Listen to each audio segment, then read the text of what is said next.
Hi friends, I am doctor Mukesh Pareek. इस video में Charles Dickens के प्रीवियस ईयर्स के क्वेश्चंस लेके आया हूँ। मेरा इंस्टीट्यूट है इंग्लिश कॉस्मोस। सबसे पहले तो आप चैनल को सब्सक्राइब करें, बेल आइकन को दबाएं, और इस तरह की और वीडियोस चाहिए तो कमेंट सेक्शन में आपको लिखना पड़ेगा। मैं इस तरह की वीडियोस बना के आपके लिए प्रस्तुत हो जाऊंगा। पहला क्वेश्चन है कि ये बहुत फेमस डायलॉग है, I had no advice, no counsel, no encouragement, no consolation, no assistance, no support of any kind from anyone that I can call to mind as I hope to go to heaven। ये किसका dialogue है, किस character ने इसको बोला है? तो ये क्योंकि फिलोसॉफिकल डायलॉग है और इसमें असिस्टेंट सपोर्ट जैसे वर्ड्स आ रहे हैं, तो आपको देखने में ये कंफ्यूजिंग क्वेश्चन लगेगा। और ये एग्जाम का क्वेश्चन इसलिए भी क्योंकि डेविड कॉपरफील्ड के साथ भी यही हुआ, ऑलिवर ट्विस्ट के साथ भी हुआ। लेकिन क्या है कि फिलिप पिरिप, जिसका शॉर्ट नेम पिप है, और ऑलिवर ट्विस्ट जो है, दोनों ऑर्फन हैं और बहुत छोटे बच्चे हैं। उनके मुंह में इतना लंबा सेंटेंस नहीं डाला जा सकता, ये एक आइडिया है। तो आंसर बी और डी में से होगा। तो अब डेविड कॉपरफील्ड है, वो ऑटोबायोग्राफिकल नॉवल है, इसलिए वो फर्स्ट पर्सन नैरेटिव से स्टार्ट होता है। तो उससे आपको पता चल रहा है कि इसका आंसर हो गया बी। ठीक है, तो ऐसे करके ये कोई बहुत टफ क्वेश्चन की कैटेगरी में नहीं आता है, और टेक्स्ट ओरिएंटेड क्वेश्चन पूछ लिया। सेकंड क्वेश्चन पे आते हैं कि consider the following statements about Charles Dickens. Having learned Thomas Gurney's system of shorthand in his spare time, he left to become a freelance reporter। अब इन्होंने बायोग्राफी का एक टफ क्वेश्चन पूछ लिया है कि किसी स्टूडेंट को अब इसमें से ऑप्शंस ढूंढने हो तो ही शुड नो के उनकी लाइफ कैसे गई थी। तो आपको मालूम होना चाहिए कि उन्होंने लिटरली एक रिपोर्टर बनने के लिए, क्योंकि इनके फादर डेटर्स प्रिजन में कैद हो गए थे, 2-3 साल कैद रहे थे, इनको एक फैक्ट्री में काम करना पड़ा था। पर ऐसा नहीं है कि इनके फादर ने इन पर ध्यान नहीं दिया, बाद में उन्होंने इनको एजुकेशन के लिए सपोर्ट किया। लेकिन फिर इन्होंने बहुत जल्दी करियर बनाया अपना और शॉर्ट हैंड सीखी। इसका मतलब ये आंसर बिल्कुल करेक्ट है, वो एक रिपोर्टर बने फ्रीलांस। दूसरा है कैप्टिवेटेड विद लंदन से theatre scene, he attended theatres obsessively and claimed to have gone daily for at least 3 years। बहुत अच्छा क्वेश्चन पूछ लिया। If somebody has gone through the biography of Charles Dickens तो उसको पता होना चाहिए कि वो बिल्कुल थिएटर से रिलेटेड थे। उन्होंने खुद भी स्क्रिप्ट लिखी है, एक दो बड़े बड़े राइटर्स के साथ उनका कोलैबोरेशन हुआ है, और एक थिएटर आर्टिस्ट के साथ ही उनका एक एक्स्ट्रा मैरिटल लव अफेयर भी हुआ था। और वो उस वक्त लंदन में जो शेक्सपियर को प्ले करने वाले अच्छे कलाकार थे, उनके साथ इनका संबंध था, और उन्होंने कई अपने नॉवेल्स में इन चीज़ों को क्रिएट किया, यानी कि ये ऑप्शन भी करेक्ट किया। ठीक है, फिर हाउस होल्ड वर्ड्स जो मैगजीन है ना इनकी, उसका टाइटल भी इन्होंने हेनरी फिफ्थ से ले रखा है। इससे मतलब इससे थोड़ा बहुत भी अगर आइडिया है तो आंसर आप भी दे दोगे। फिर है कि 1833 में Charles Dickens submitted his first story a dinner at popular walk to the monthly magazine. ये भी बड़ा टफ क्वेश्चन पूछ लिया इन्होंने, क्योंकि बायोग्राफी पढ़ते तो पता चलता है कि ठीक है, हमें उनके नॉवेल्स के बारे में पता है, अभी पिकविक पेपर्स या स्केचेस बाय बॉज उनके स्टार्टिंग नॉवेल्स हैं, लेकिन उससे पहले उन्होंने ये सबसे पहले मंथली मैगजीन में एक स्टोरी पब्लिश करी थी। तो ये भी आंसर करेक्ट है। लेकिन अभी उन्होंने ऑल ऑल करेक्ट में भी एक ऑप्शन दे रखा है डी, तो इसका मतलब ये भी पढ़ लेते हैं कि contemporary critic remarked that Dickens had a queer name. Queer का मतलब होता है थोड़ा अजीब सा, है ना, and gave even queer names to his fictional characters. ये भी आप अगर थोड़ा सा भी इंटरनेट सर्च करोगे ना, तो आपको पता चलेगा कि लिटरली ये उनके बारे में कहा गया था, क्योंकि इनका जो नाम है ना डिकन्स, वो एक मेल सेक्सुअल ऑर्गन को की तरफ इशारा करता है। तो इसलिए इनके नाम को थोड़ा सा लोग सुनते ही चकित हो जाते थे कि ये कैसा नाम है, वल्गर नाम है थोड़ा सा। और इनके कैरेक्टर्स के नाम भी थोड़े इसी तरह के क्वेर इन्होंने रखे हैं। तो इसका मतलब है ऑल आर करेक्ट। ठीक है, अब कमेंट सेक्शन में जरूर लिखिएगा कि आपको क्या आंसर लगा और क्यों लगा, और आपको ये एक्सप्लेनेशन सही लगा कि मैं ऐसे समझाऊं कि थोड़ा और डिटेल में जाऊं। कमेंट सेक्शन को लगातार आप लोग कमेंट करिए, है ना, और वीडियो को शेयर कीजिए, सब्सक्राइब कीजिए इसको। अब अच्छा क्वेश्चन देखिए, थर्ड के दो लिस्ट दे दी आपको, और दे आर आस्किंग लाइक ये जो कैरेक्टर से कौन से नॉवल में आते हैं। तो सैम बेलर, मिस्टर सॉवरबेरी, ग्रिप और पैक्सनिफ, चाहे कितना ही बड़े बड़े लेक्चर आप अटेंड कर लो, ये कैरेक्टर्स हमको मोस्टली याद नहीं रहते हैं। लेकिन इन्होंने बड़ा शार्प माइंडेड होकर के क्वेश्चन पूछा है, क्योंकि जो सैम वेलर है ना, वो एक कॉकने बोलने वाला पिकविक पेपर्स में एक कैरेक्टर आता है, जिसकी वजह से ये आदमी फेमस हुआ, चार्ल्स डिकेंस। तो इसका मतलब है कि इन्होंने उससे एक टर्म फेमस हुआ, वेलरिज्म। लिख लो आप अपनी कॉपी में, इसका क्वेश्चन दूसरा बना के दे देंगे अगली बार। तो इसका मतलब है कि ये कैरेक्टर पिकविक पेपर्स में आता है। देखा कितना चालाक क्वेश्चन है। अब लेकिन इन्होंने क्या किया कि ए का थर्ड है, तो ए का थर्ड ए में भी दे रखा है, और ए का थर्ड सी में भी दे रखा है। तो दूसरे कैरेक्टर पे आ जाते हैं, मिस्टर सॉवरबेरी। मिस्टर सॉवरबेरी जो है वो एक बहुत फेमस कैरेक्टर हैं। ये एक ऑलिवर ट्विस्ट जो नॉवल है ना, जिसमें ये ऑर्फन है बेचारा, दोबारा खाना मांगता है, सर आई वांट मोर, तो इसको एक अंडरटेकर को बेच देते हैं ये लोग, एक कब्र खोदने वाले को। वहां इसके दूसरे अप्रेंटिस के साथ इसका झगड़ा होता है, ये उसको पीटता है और वहां से भाग जाता है। तो ये बड़ा चालाक गंदा आदमी दिखाया मिस्टर सॉवरबरी अंडरवर्ल्ड का। अंडरवर्ल्ड का मतलब यहाँ पे वो अंडरवर्ल्ड नहीं है दाऊद अब्राहिम वाला यहाँ पे अंडरवर्ल्ड का मतलब है कि इज अ डार्क कैरेक्टर। तो चलो हमें बी का आंसर पता चला कि बी का आंसर यहाँ पर 2 है, तो बी का आंसर इन्होंने चालाकी से क्या किया, ए में भी दे दिया और डी में भी दे दिया। चलो हम थर्ड पे चलते हैं, ग्रिप। अब ग्रिप एक वर्ल्ड फेमस रेवन है, कौवा, इन्होंने क्रिएट किया है 92 रज में। 92 रज एक बहुत फेमस नॉवल है, कि हिस्टोरिकल नॉवल क्रिएट किया है इन्होंने भाई। अ टेल ऑफ टू सिटीज और 92 रज करके 2 हिस्टोरिकल नॉवल चार्ल्स डिकेंस ने लिखे हैं, ये आपको मालूम होना चाहिए, अपने उसमें कमेंट में भी लिखिएगा। और जब आपको कोई नई चीज़ पता चलती है तो थोड़ा ग्रैटिट्यूड शो करा करें आप लोग, और उसके बाद उसको थोड़ा बहुत थैंक यू, एटलीस्ट थैंक्स ही लिख दिया करें आप कमेंट सेक्शन में, है ना। और किसी को अगर इनके कैरेक्टर्स पे कोई पीडीएफ चाहिए ना, मैंने एक बहुत अच्छी, बहुत हार्ड वर्क करके पीडीएफ बना रखी है, क्योंकि आपको चैट जीपीटी भी सारे कैरेक्टर्स नहीं देते हैं, ये लोग बीच में पता नहीं कहाँ के कैरेक्टर्स मिक्स कर देते हैं। तो वो जिसको नॉलेज है वही उस बता सकता है कि ये बिल्कुल करेक्ट है। तो मेरे पास बहुत हार्ड वर्क करके पीडीएफ मैंने बना रखी है, किसी को चाहिए तो वो मुझसे कमेंट सेक्शन में मांग लेगा, ठीक है। तो ग्रिप एक कौवा है, और रेवन जिसको बोलते हैं, और उस पर एक अमेरिकन राइटर ने, आपको मालूम होना चाहिए, बहुत फेमस रेवन करके पोएम भी लिखी है, ठीक है। तो ये आंसर हो गया 1, तो सी का आंसर 1। अब इन्होंने चालाकी से सी भी 2 जगह दे रखा है, तो अब तो एक ही चीज बची है कि पैक्सनिफ जो है वो मार्टिन शुज़लविट में आता है। पैक्सनिफ एक बहुत खतरनाक कैरेक्टर है बच्चों, और मैंने इसकी डिटेल बता रखी है आपको, देखिए थोड़ा सा इस वाले इस वाले पीपीटी को देखिए। सैम वेलर की डिटेल मैंने दे दी, देखो कॉकनी डायलेक्ट बता के कि वेलरिज्म नाम का एक टर्म इससे पॉपुलर हुआ, इस आदमी ने उसको बहुत पॉपुलर कर दिया। मिस्टर सॉवरबरी ऑलिवर ट्विस्ट में आता है, अप्रेंटिस है, बनता है ये इसका, बहुत हार्श है, हिपोक्राइट मिडिल क्लास का आदमी दिखाया है, कि देखने में तो बहुत अच्छा है, लेकिन जिनको ये खरीद के लाता है एक तरह से उनके साथ बहुत दुर्व्यवहार करता है। और ग्रिप एक कौवा है जो उसको कुछ फ्रेजेस रटवा रखे हैं इन्होंने, बोलने वाला कौवा। I'm sorry, I'm again and again saying कौवा, but it is actually a sort of crow।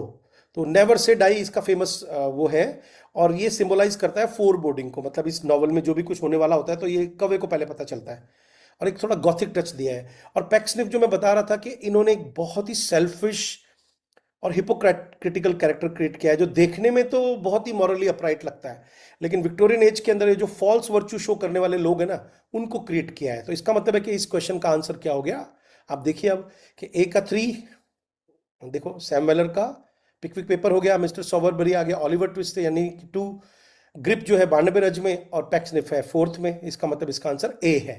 तो ये अच्छा क्वेश्चन आपका तैयार हो गया। फिर उसके बाद में एक क्वेश्चन और कर लीजिए कि करेक्ट स्टेटमेंट बताइए इसमें से। अब ये भी बड़ा चालाकी वाला क्वेश्चन कहता हूं मैं, ऐसे क्वेश्चंस को क्या करते हैं, एक क्वेश्चन में 5 जानकारियां पूछ लेते हैं, कि he wrote the life of our Lord to share the life of Christ with his children.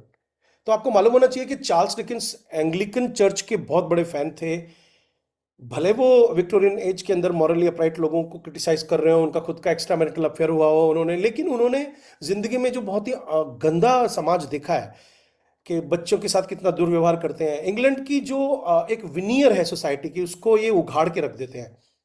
तो ऐसे में आपको पता है कि इंसान का फेथ खोता है, और वो अल्टीमेटली फेथ ढूंढता है रिलीजन में। तो इनके बच्चों के लिए उन्होंने एक किताब लिखी थी जो बहुत फेमस है, the life of our Lord, आप इसको सर्च कीजिएगा, मिल जाएगी, क्वेश्चन भी आया हुआ है अलग से। दूसरा है लियो टॉल्स्टॉय और फ्योदोर दोस्तोयेव्स्की ने इनको प्रेज किया था क्या, as a great Christian writer. तो आंसर है यस, बिल्कुल करेक्ट है, क्योंकि आपको मालूम है कि लियो टॉल्स्टॉय वॉर और पीस वाले रशियन राइटर, और दोस्तोयेव्स्की तो आपको पता ही होगा क्राइम एंड पनिशमेंट वाले, एक उनका बहुत फेमस नॉवल है जिसमें विल और प्री डिटर्मिनेशन का क्वेश्चन आता है एग्जाम में। उन दोनों ने इनको एक ग्रेट क्रिश्चियन राइटर कहा है, तो इसका मतलब है ये भी करेक्ट है। और तीसरा है कि क्या इन्होंने इंडियंस के लिए एक्सट्रीम व्यूज रखे हैं, जब 1857 की रेबिलियन के बारे में पता चला। ये क्वेश्चन भी अलग से पूछा हुआ है हमारे नेट में। He wrote a letter actually to somebody, and there he was writing about Indians like they are brown dogs and everything. So yes, this is also a correct option। लेकिन ये बड़ा चालाक है, इसने क्या कर रखा है, इसमें भी सी भी करेक्ट है तो, और बी भी करेक्ट है, तो इसका मतलब है कि इसका जो ऑप्शन है वो डी भी करेक्ट होगा। यानी कि क्या इन्होंने अमेरिका विजिट किया था जी, इसका आंसर है बिल्कुल यस। इन्होंने रैल्फ वेल्डो एमरसन जो ट्रांसेंडेंटलिज्म के मेन राइटर हैं, और जिन्होंने बहुत कुछ लिखा है, पता ही होगा आपको, है ना। और हेनरी वर्ड्सवर्थ लॉन्गफेलो एक बहुत बड़े पोइट हुए जिनको रोमांटिक पोइट कहा जाता है अमेरिका का। तो इसका आंसर हो गया ऑल आर करेक्ट। फिर एक क्वेश्चन बहुत इंपॉर्टेंट है कि इनके 3 बहुत फेमस मैगजीन्स में कुछ आर्टिकल्स इन्होंने पब्लिश किए थे और ये इन्होंने खुद इस्टेब्लिश की थी। तो मास्टर हम्फ्रीज क्लॉक में क्या पब्लिश हुआ था? तो आपको पता होना चाहिए कि मास्टर हम्फ्रीज क्लॉक के अंदर ये इनका जो फेमस, पहले तो आपको एक बात पता होनी चाहिए कि देखिए 3 का मैं थोड़ा डिटेल आपको देना चाहूंगा कि आंसर तो मैं तुरंत दे दूं कि भाई ये ओल्ड क्यूरियोसिटी शॉप के लिए फेमस है। हाउस होल्ड वर्ड्स के अंदर इनका आपको मालूम होना चाहिए कि ये ग्रेट एक्सपेक्टेशन छपा था, और ऑल ईयर राउंड के अंदर भी, सॉरी, हाउस होल्ड वर्ड में इनका ये हार्ड टाइम्स छपा था जिसके 3 सेक्शंस हैं, और यूटिलिटेरियनिज्म के बारे में बात की है, और सीसी जूप इसकी फेमस कैरेक्टर है, और ऑल द ईयर राउंड में इन्होंने ग्रेट एक्सपेक्टेशन छापा। आंसर तो साफ ही दिख रहा है कि इसका आंसर ए है, लेकिन जिनको नहीं दिख रहा है उनको थोड़ा डिटेल पता होनी चाहिए कि इसके लिए आप ये वाला पीपीटी पढ़ लो थोड़ा सा, मेरा कहना मान के थोड़ा सा स्किप मत करो, कि मास्टर हम्फ्रीज क्लॉक इनका बहुत इंपॉर्टेंट वर्क था, और इससे 2 नॉवल निकल के आए ओल्ड क्यूरियोसिटी शॉप। मतलब क्या है कि इन मैगजीन्स होती हैं और इनमें इन्होंने सीरियलाइज करके ये नॉवेल्स छापे थे, ठीक है, वीकली पब्लिश होती थी। अब अगला क्वेश्चन पूछ लेंगे कि साहब क्लॉक क्या है, तो यहाँ पर एक क्लॉक के अंदर एक बड़ी सी घड़ी होती थी, उसमें अपनी मैन्युस्क्रिप्ट रखते थे सब लोग, एक वीक में एक बार मिलते, अपनी मैन्युस्क्रिप्ट उठाते, फिर उसमें से कुछ कुछ पढ़ते, ऐसा क्लब बना रखा था। हाउस होल्ड वर्ड्स का जो टाइटल पे क्वेश्चन आ रखा है आपको एग्जाम में, कि जो मैंने अभी बोला था कि हेनरी फिफ्थ से इन्होंने ये डायलॉग लिया है, एक डायलॉग आता है उसमें कि he is familiar with all the house hold words. तो इसका मतलब है कि फिक्शन और सोशल कमेंट्री का एक मिक्सचर दिखाया है, और उस मैगजीन का नाम रख दिया हाउस होल्ड वर्ड्स। तो उसके अंदर फिर ये हार्ड टाइम्स जैसा नॉवल पब्लिश हुआ, ठीक है। और ऑल द ईयर राउंड और भी फेमस है, इस ये हाउस होल्ड वर्ड के बाद आई, और ये सबसे लंबी चलने वाली मैगजीन, आप डेट देखिए इसकी 59 से लेके 95 तक। और इसमें इनके जो ग्रेट वर्क्स हैं, ग्रेट एक्सपेक्टेशन जिसमें फिलिप पिरिप हीरो है, और अ टेल ऑफ टू सिटीज, ठीक है, जिसमें पेरिस और लंदन की कहानी है। तो इसका मतलब है कि इस क्वेश्चन का आंसर क्या हो गया? ए। वापस से आ जाओ उस क्वेश्चन के ऊपर, देखो तो ये जो डिटेल है वो आप आराम से देख सकते हो, मैं पूरी, और कोई क्वेश्चन बन रहा हो दिमाग में तो आप मुझसे पूछ सकते हो, है ना, कमेंट सेक्शन में कमेंट लिखना जारी रखो, आपको बहुत कुछ मटेरियल दूंगा।